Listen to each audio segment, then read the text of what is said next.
wadooyinkii Puntland way burbursan yihiin roobku sidii u burburiyay bay u burbureen xalana waxay tiri wadada u dhaxaysa Garowe iyo Boosaaso baan samaynay been bay ka sheegeen annaga runta u sheegayna su'aasha kaliya oo dawladdu waxa qabatay mushaaraadku waa la bixiyay hadda waddanka mashaariic ka socota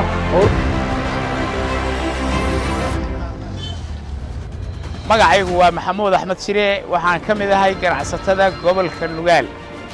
arrintaa waxaan leeyahay dawladdu waxna waa qabatay wax badanina waa u dhiman yihiin waxaan rajaynaynaa inay qabato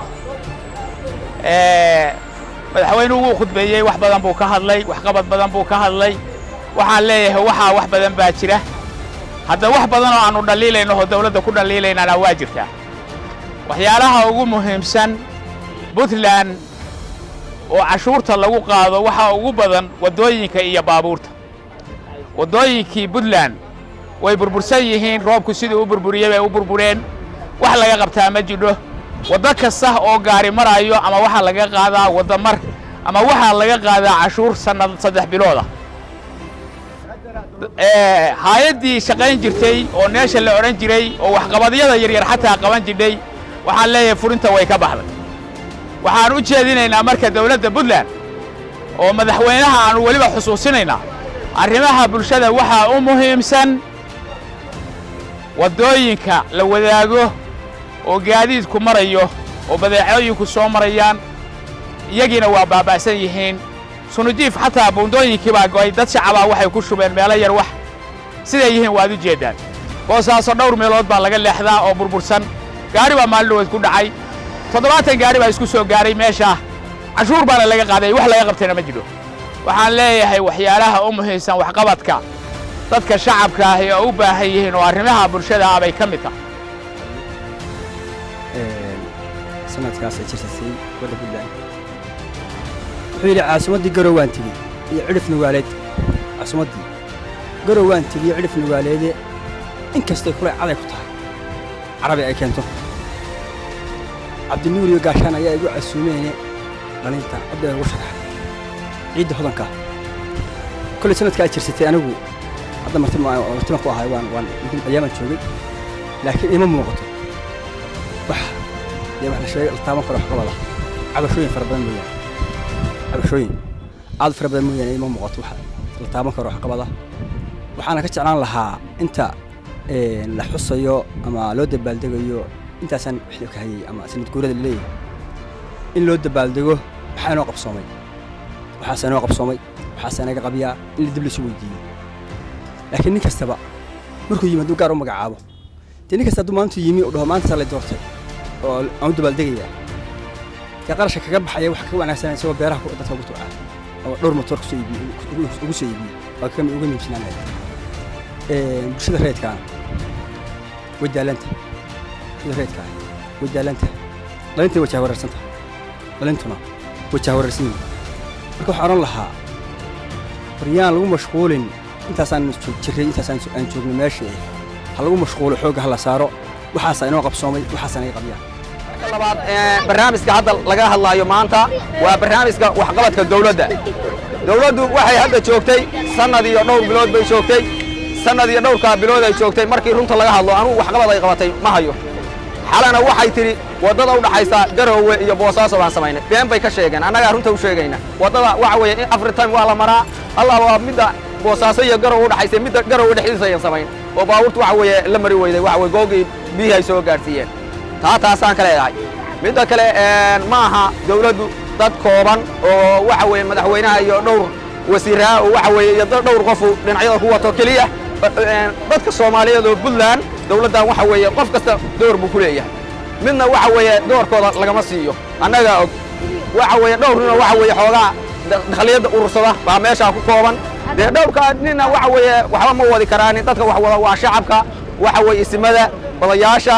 waxa weeye dadka Soomaaliyeed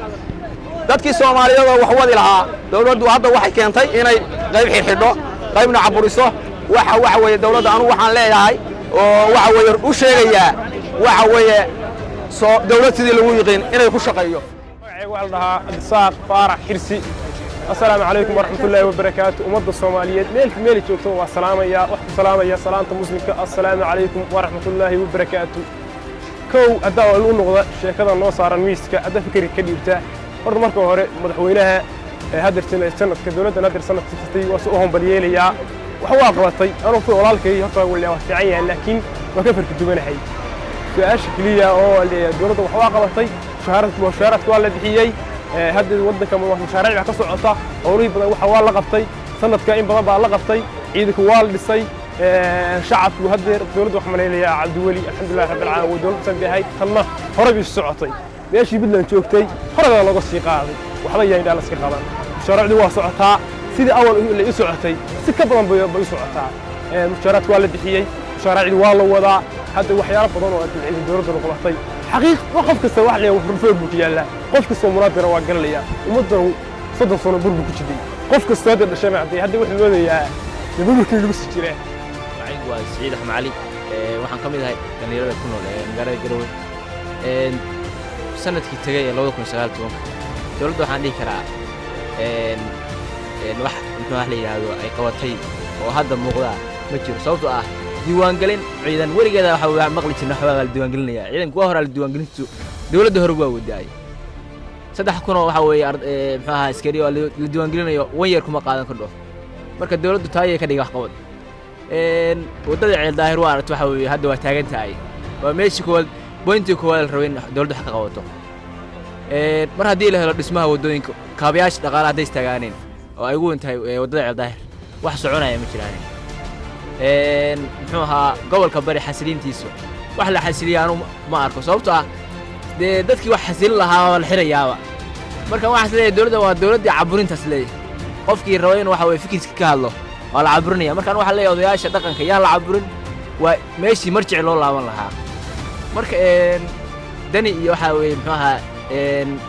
qolihiis muxuu ahaa shaqaalaha wasiirada waxaan rajaynayaa insha Allah hadii la ahmo sanadkan waxa uu suurtagelinay basardada waxay qabtaaneen binaan aragno haddaan ka hadalno mawduucaas dawladda uu hogaamiyo Saciid Cabdullaahi Dini wax badan way qabatay maasha Allah ku soo dhaweynaynaa oo 20 sano oo soo dhaafay laga waayo koow ay ka tahay inay qabatay oo kale shaqaalaha in loogu diro akoon lacagtooda kale sumaasuqii oo halka uu ku yaraanayo waxyaabo badan oo ay ka gaabsanaa waa jiraan oo koow ka tahay macaamilkii dawladda Soomaaliya ama qaranka Soomaaliya waa moodaalka inay ka gaabisay marka madaxweynaha insha Allah waxaan ka rajaynaynaa inuu gacan dhow la yeesho dawladda federaalka hogaamiyo madaxweyne Farmaajo iyo Khayre taas oo waxyaabo badan oo kaga xalin ay jiraanin ama mashaariic ha ahaato ama ka shaqeyn ha ahaato marka qodob kaliya aan isleeyahay waa ku dhaliili ka dhaawaa qodobka waaye waxyaabaha kale oo lagu dhaliilayo waxaa ka mid ah dhinaca transportation-ka ama wadooyinka in waxa weeye xaggaas waa ku hooseysa dawladda marka madaxweynaha waxaa ka codsan lahayn annagu arday baa ahayna jaamacad baa dhiga jirnay sanadkii oo kale waxaana laga qaadan jiray calaa arday $7 waxaa laga yaabaa dadka waalidiinta xataa arday aan bixi karin waxaa lagu xukumi jiray inuu imtixaanka geli karin haddana $10 bixin waddada hadda waa taagan tahay waddada ceel daahir Ceerigaabo sida aan ka warhayno madaxweynaha inta ka horeysay waddada way shaqeyn jirtay laakiin goorta madaxweynaha xilka qabsaday waddadii waa istaagtay waddadaasna waa waddo muhiim oo gobolada waqooyi galbeed isku xidhaa